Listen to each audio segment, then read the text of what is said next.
What is multi-cloud strategy? Most organizations today use cloud computing. But increasingly, they are not using just one cloud provider. They are using several.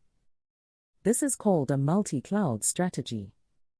A multi-cloud strategy means deliberately using services from two or more cloud providers such as AWS, Microsoft Azure, and Google Cloud within the same organization. There are several reasons organizations adopt this approach. The first is avoiding vendor lock-in. Depending entirely on one cloud provider creates a risk. If that provider has an outage, changes its pricing significantly, or discontinues a service, the impact can be severe. The second reason is best-of-breed services.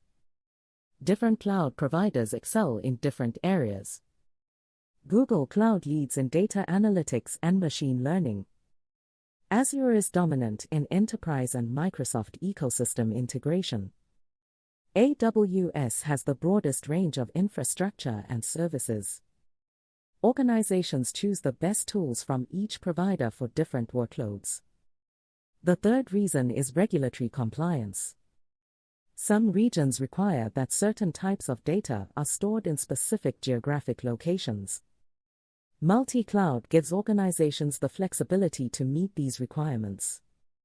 Tools like Terraform, Kubernetes, and cloud management platforms help organizations manage multi-cloud environments consistently. For cloud architects, DevOps engineers, and IT leaders, multi-cloud strategy is an essential area of expertise. It is now the default reality for large organizations worldwide.